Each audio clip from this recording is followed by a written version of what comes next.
नमस्ते स्टूडेंट्स। आज हम बात करते हैं इम्यून रिस्पॉन्स की। इम्यून रिस्पॉन्स, जैसा कि पिछले लेक्चर में मैंने बात की थी आपसे कि किस प्रकार जो हमारी बॉडी में इम्यूनिटी सिस्टम है, उसकी सेल्स हैं, वो किसी भी माइक्रोब्स या पैथोजन के खिलाफ किस प्रकार से एक्टिवेट होती हैं और उस माइक्रोब्स को किल करने का कार्य करती हैं। हमारी बॉडी में दो तरीके से प्रतिरक्षा या इम्यून रिस्पॉन्स पैदा होता है। पहला है सेल मीडिएटेड इम्यून रिस्पॉन्स, जिसे कहेंगे हम कोशिका माध्यित प्रतिरक्षा अनुक्रिया, अर्थात जो लिम्फेटिक सिस्टम की जो सेल्स होती हैं हमारी बॉडी में, टी सेल्स, मैक्रोफेजेज, उनकी सहायता से यदि कोई बाहरी पैथोजन, रोगजनक, कीटाणु, माइक्रोब्स, बैक्टीरिया, वायरस, कुछ भी कह सकते हैं, जो कि हमारी बॉडी से अलग है, फॉरेन पार्टिकल के रूप में है, यदि वो शरीर में प्रवेश करता है तो उसके खिलाफ हमारे शरीर में पाए जाने वाली जो ब्लड में घूमने वाली मैक्रोफेजेज, जो मोनोसाइट्स हैं, और टिश्यू में पाए जाने वाली मैक्रोफेजेज हैं या डेंड्रिटिक सेल्स हैं, वे सेल्स रिएक्शन करके और एक रेस्पॉन्स पैदा करती हैं जिसे कहते हैं कोशिका माध्यित प्रतिरक्षा अनुक्रिया। अर्थात हमारे शरीर की जो लिम्फोसाइट्स हैं, यदि टी लिम्फोसाइट्स एक्टिवेट होकर के और उस इम्यून रेस्पॉन्स को उस बैक्टीरिया के खिलाफ, उस वायरस के खिलाफ यदि बढ़ाती हैं, हमारी बॉडी का जो डिफेंस मैकेनिज्म है यदि उसको इंक्रीज करती हैं, तो वो कहलाएगा कोशिका माध्यित प्रतिरक्षा। यदि हमारे शरीर में एंटीबॉडी, जो ब्लड में पाए जाने वाली प्रोटीन्स हैं, उनके द्वारा यदि किसी बैक्टीरिया, एंटीजन को किल किया जाता है या उससे हमारे शरीर की रक्षा की जाती है, तो वो जो रिस्पॉन्स होता है वो ह्यूमरल और एंटीबॉडी मीडिएटेड इम्यून रिस्पॉन्स होता है। बेसिकली यदि फास्ट रिस्पॉन्स की मैं बात करूं तो फास्ट रिस्पॉन्स, जिसको हम ह्यूमरल या एंटीबॉडी मीडिएटेड रिस्पॉन्स कह सकते हैं, सेल मीडिएटेड इम्यूनिटी है, वो एक लंबे समय बाद एक्टिवेट होने वाला रिस्पॉन्स होता है, जबकि जो ह्यूमरल और एंटीबॉडी मीडिएटेड इम्यून रिस्पॉन्स है, क्योंकि ह्यूमरल का मतलब भी लिक्विड है, लिक्विड का मतलब है कि ब्लड में पाए जाने वाली प्रोटीन्स जो कि एंटीबॉडी हैं, इसके अलावा एंटीबॉडी के अलावा कुछ कॉम्प्लीमेंट प्रोटीन्स होती हैं, वो कॉम्प्लीमेंट प्रोटीन्स हैं, उनके द्वारा भी बैक्टीरिया, माइक्रोब्स या जो जिसको हम पैथोजन कहते हैं, फॉरेन पार्टिकल्स या एंटीजन कह सकते हैं, उसको बॉडी से हटाना, किल करना, मारने की जो क्रिया है वो संपन्न होती है, उसे हम तरल या एंटीबॉडी माध्यित प्रतिरक्षा कहते हैं। तो थोड़ा सा मैं इसके बारे में बताता हूँ। आज सबसे पहले कोशिका माध्यित प्रतिरक्षा अनुक्रिया यानी सेल मीडिएटेड इम्यून रिस्पॉन्स होता क्या है। देखिए, जैसे ही कोई पैथोजन है और वो पैथोजन हमारी बॉडी में आता है, जैसे मान लीजिए कोई बैक्टीरिया है और ये माइक्रोब्स है, ये बैक्टीरिया है, और इस बैक्टीरिया हमारी बॉडी में इन्फेक्ट हो गया, तो बॉडी का जो ब्लड फ्लो है या जो एक्स्ट्रा सेलुलर फ्लूइड भी है, उसमें बहुत सारी सेल्स होती हैं जिनको हम फैगोसाइटिक सेल्स कहते हैं। तो ये फैगोसाइटिक सेल्स जो होती हैं, फैगोसाइटिक सेल्स जैसे कौन कौन सी हैं, जैसे हम मैक्रोफाज जो है, मैक्रोफेजेज हैं, इसके अलावा न्यूट्रोफिल्स हैं, डेंड्रिटिक सेल्स हैं, न्यूट्रोफिल्स हैं, डेंड्रिटिक सेल्स हैं, ये सारी की सारी फैगोसाइटिक सेल्स हैं। ये क्या करती हैं, इस बैक्टीरिया, इस माइक्रोब को एंगल्फ कर जाती हैं। जैसे ये सेल है और ये सेल के संपर्क में ये बैक्टीरिया आया और इसको ये एंगल्फ करेंगी इसके प्लाज्मा मेम्ब्रेन के थ्रू, और यहाँ पे इसको अंदर की ओर ग्रहण कर लिया जाता है। तो यहाँ जो वेक्यूल वेसिकल्स में जिसको ग्रहण किया गया, उस वेसिकल का नाम हो गया फैगोसोम, क्योंकि फैगो फेगोसाइटिक एक्टिविटी है। इस फेगोसोम के साथ लाइसोसोम्स के जो थैलियां हैं, लाइसोसोम की जो वेसिकल्स हैं, वो इसमें मिल करके और लाइटिक एंजाइम इसमें छोड़ देती हैं, तो ये बन जाता है फेगोलाइसोसोम।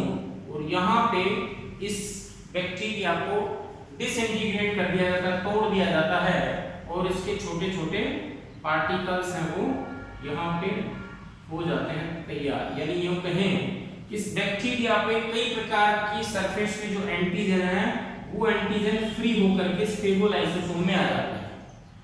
अब ये जो मैक्रोफेजेज सेल्स होती हैं, इन सेल्स में एक विशेषता होती है कि ये जिस बैक्टीरिया का डाइजेशन किया है और जिसके पर्टिकुलर प्रोटीन के जो पार्ट हैं, जिनको हम एंटीजन कहते हैं, कि डिफरेंट एंटीजन्स होंगे,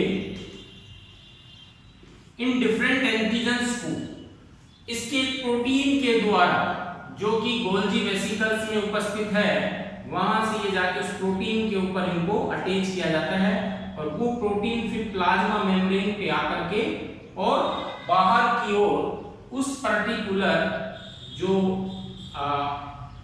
एंटीजन है, उस एंटीजन को प्रेजेंट कर देती है। इस प्रोटीन को हम बोलते हैं MSC क्लास सेकंड मॉलिक्यूल। ये एक स्पेसिफिक मॉलिक्यूल होते हैं, लगभग सभी जो सेल्स होती हैं, जिनको हम एंटीजन प्रेजेंटिंग सेल्स कह सकते हैं, उन एंटीजन प्रेजेंटिंग सेल्स में सेल मेम्ब्रेन के बाहर की ओर कुछ विशिष्ट प्रोटीन्स पाई जाती हैं। वो प्रोटीन्स जो सेल में एंटीजन प्रवेश करता है उसको बाहर एक्सपोज करती हैं, ताकि जो टी लिम्फोसाइट्स हैं वो टी लिम्फोसाइट से रिएक्ट कर सके। ऐसी प्रोटीन को बोलते हैं हम MSC प्रोटीन। MSC का पूरा नाम है major histocompatibility complex. Major histocompatibility complex ये दो प्रकार की होती हैं, MSC सेकेंड और MSC first class, first molecule बोलते हैं इसे। तो यहाँ पे MSC सेकेंड जो है, जिसको मेजर हिस्टो कंपैटिबल कॉम्प्लेक्स कह सकते हैं, प्रोटीन, उन प्रोटीन का एक पार्ट होता है, पॉलीपेप्टाइड चेन होती है। ये उस एंटीजन को बाहर की ओर पकड़ करके और एक्सपोज करती हैं, प्रोसेस या प्रेजेंट करती हैं, इसीलिए मैक्रोफेजेज कहलाती हैं एंटीजन प्रेजेंटिंग सेल्स। ये कहलाती हैं एंटीजन प्रेजेंटिंग सेल्स। अब ये मैक्रोफेजेज ब्लड सर्कुलेशन में घूमती रहती हैं और ब्लड सर्कुलेशन में बहुत सारी टी लिम्फोसाइट्स पाई जाती हैं, अलग अलग प्रकार की टी लिम्फोसाइट्स पाई जाती हैं।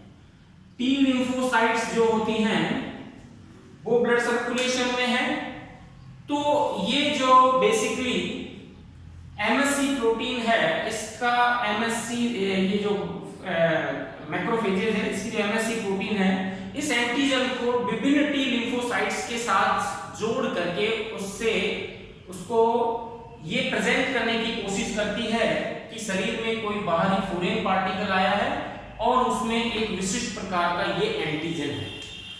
हमारी बॉडी के अंदर मिलियंस ऑफ टी सेल्स हैं, और वो सारी की सारी टी सेल्स प्री प्रोग्राम्ड हैं, यानी उनके अंदर विशिष्ट एंटीजन को पहचानने की पहले से ही क्षमता। क्या प्री प्रोग्राम है? यानी उनमें एक विशिष्ट प्रकार की प्रोटीन्स पाई जाती हैं और वो प्रोटीन्स इस एंटीजन को पहचान सकती है। उसको हम बोलते हैं TCR, ये कहते हैं टी सेल रिसेप्टर। इसको बोलते हैं हम T cell receptor. T cell receptor इस एंटीजन को क्या करता है? पहचानता है, और पहचानने के बाद में इसको बेसिकली टी सेल जैसे ही इस एंटीजन को पहचान लेती है, यानी इस टी सेल रिसेप्टर में वो एंटीजन फिट हो जाता है, ये जो टी, जिसको हम हेल्पर सेल कहते हैं, ये एक्टिवेट हो जाती है। लेकिन इसके साथ जरूरी ये है कि TCR सेल है, इसके साथ एक प्रोटीन और होती है, उसको बोलते हैं हम CD4। CD4 जो प्रोटीन है, ये CD4 प्रोटीन है, ये जाकर के इस MSC मॉलिक्यूल को आइडेंटिफाइड करती है कि जो एंटीजन आया है वो एंटीजन प्रोसेस तरीके से आया है या सीधा डायरेक्टली आया है। यानी एक पर्टिकुलर प्रोसेस का तरीका है कि एंटीजन शरीर में आया, उसको मैक्रोफेज ने खाया, मैक्रोफेज ने उसको लाइसोसोम की सहायता से उसको तोड़ करके उसके एंटीजन को MSC के साथ जोड़ करके बाहर की ओर एक्सपोज कर दिया। यदि ऐसा है, CD4 इसको अडॉप्ट कर लेती है, पहचान लेती है, तब ये TCR इस एंटीजन के साथ रिएक्ट करेगा। ये जो आपका एंटीजन है, इस एंटीजन से TCR इसको रिएक्ट करता है। TCR जैसे ही इसको पहचानता है, एक सिग्नल इसके न्यूक्लियस तक जाता है और न्यूक्लियस के जीन है वो एक्टिवेट हो जाते हैं। Now T cell become activate. ये टी हेल्पर सेल्स जो होती हैं ये एक्टिवेट होती हैं और इस एक्टिवेशन में कुछ और मॉलिक्यूल भी हेल्प करते हैं, जो कि मॉलिक्यूलर बायोलॉजी में अपन डिटेल में जाएं, मैं ज्यादा डिटेल में नहीं जाना चाहता। जैसे एक मॉलिक्यूल है जिसको हम कहते हैं, ये यहां से एक सिग्नल प्रोटीन्स निकलती है जिनको बोलते हैं साइटोकाइंस। साइटोकाइंस है वो यहां से निकलता है और उसका रिसेप्टर इस टी सेल में पाया जाता है। ये साइटोकाइन कहलाते हैं, इनको बोलते हैं इंटरल्यूकिन। जैसे 12, ये इंटरल्यूकिन मैक्रोफेज से निकलेगा और मैक्रोफेज से निकल करके और टी सेल रिसेप्टर पे आकर के जुड़ जाता है। इसके अलावा इसमें एक और प्रोटीन होती है जो कि इसकी बाहरी सरफेस से जुड़ी रहती है, इसका नाम है B7। वो भी बेसिकली मैक्रोफेज से निकलती है और उसके लिए एक यहाँ पे रिसेप्टर होता है जिसका नाम है CD28। तो ये B7 का CD28 से जुड़ना, इंटरल्यूकिन 12 का इस रिसेप्टर से जुड़ना, इसके अलावा ये सब टी सेल को एक्टिवेट करते हैं। एक्टिवेट होने के बाद में टी सेल की जो जीनोम है वो एक और प्रोटीन है जिसको इंटरल्यूकिन 2 कहते हैं, सेकंड कहते हैं, वो बाहर की तरफ सिक्रीट करती है और ये वापस आकर के इसी मेम्ब्रेन में पाए जाने वाले इंटरल्यूकिन रिसेप्टर से जुड़ जाता है। ये क्रिया कहलाती है बेसिकली एपोक्राइन। एपोक्राइन का मतलब है एक कोशिका से कोई प्रोटीन बाहर की तरफ सिक्रीट हुई, वो उसी कोशिका की प्लाज्मा मेम्ब्रेन में पाए जाने वाले रिसेप्टर से जुड़ करके और उसको एक्टिवेट करे उस कोशिका को। ये घटना कहलाती है एपोक्राइन। इन सब को स्टिमुलेशंस और मेन स्टिमुलेशन से टी हेल्पर सेल्स एक्टिवेट हो जाती हैं और एक्टिवेट होकर के ये अपनी पर्टिकुलर क्लोनिंग करने लग जाती हैं। यानी सेम इसी प्रकार के रिसेप्टर वाली बहुत सारी टी सेल्स हैं वो विभाजित हो जाती हैं और वो विभाजित होकर के अन्य जो मैक्रोफेजेज हैं उनके साथ रिएक्शन करना शुरू कर देती हैं। साथ ही साथ ये जो हैं टी सेल हैं ये केमिकल सिक्रीट करने लग जाती हैं जिसको कहते हैं इंटरफेरोन गामा। इंटरफेरोन गामा इस मैक्रोफेज के पास जाता है और इन मैक्रोफेज को एक्टिवेट करता है और अन्य ब्लड सेल्स में वहां पे बहुत सारे मैक्रोफेजेज को लाया जाता है ताकि ये मैक्रोफेजेज जैसे डेंड्रिटिक सेल है, मोनोसाइट्स है, कफर सेल्स है, शरीर में जहां भी इंफेक्शन हुआ है वहां जाकर के और उस एंटीजन को एंगल्फ करना शुरू कर देती हैं, खाना शुरू कर देती हैं। तो ये जो सेल्स का सेल्स द्वारा ईटिंग है, फैगोसाइटिक एक्टिविटी का बढ़ना है, ये कहलाता है सेल मीडिएटेड इम्यून रेस्पॉन्स। इसमें दो चीज इंपॉर्टेंट हमें याद रखनी है कि सेल मीडिएटेड इम्यून रिस्पांस, जैसे ही कोई बैक्टीरिया, वायरस, पैथोजन शरीर में घुसता है, शरीर में ब्लड सर्कुलेशन में घूमने वाली सेल्स जो कि भक्षाणु कोशिकाएं हैं, फेगोसाइटिक सेल्स हैं, वे फेगोसाइटिक सेल्स जैसे मैक्रोफेजेज है, न्यूट्रोफिल्स हैं, डेंड्रिटिक सेल्स हैं, जैसा कि मैंने कल बताया था आपको सेल्स हैं, ये उसको एंगल्फ करती हैं। एंगल्फ करने के बाद में उसमें पाए जाने वाले विशिष्ट प्रोटीन समूह को, जो कि एंटीजन की तरह काम करता है, उसको अपनी एक प्रोटीन के द्वारा प्रेजेंट करती है जिसका नाम एमएससी सेकंड क्लास है। और उस प्रोटीन को टी हेल्पर सेल द्वारा जैसे ही रिकॉग्नाइज कर लिया जाता है, टी सेल्स भी कुछ कम्युनिकेशन सिग्नल बाहर भेजती है जिससे अन्य सेल एक्टिवेट हो जाती हैं। वहां पे उस पर्टिकुलर एरिया में ब्लड सप्लाई है वो बढ़ जाती है, जिसको वैसोडाइलेशन कहते हैं। और वैसोडाइलेशन के कारण उस जगह पे इन्फ्लेमेशन आ जाती है, सूजन भी आ जाती है, जैसे कोई टॉक्सिक पदार्थ जाता है। और वहां पे विभिन्न प्रकार की जो टी सेल के साथ साथ फेगोसाइटिक सेल्स हैं वो इकट्ठा हो जाती है।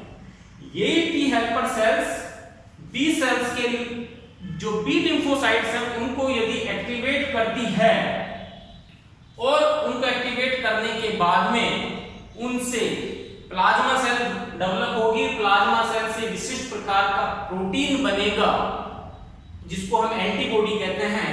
तो वो प्रतिक्रिया कहलाती है लिक्विड या humoral antibody mediated immune response. इस प्रकार से दो बॉडी में इम्यून रिस्पांस पैदा होते हैं, पहला है सेल मीडिएटेड और दूसरा है ह्यूमरल।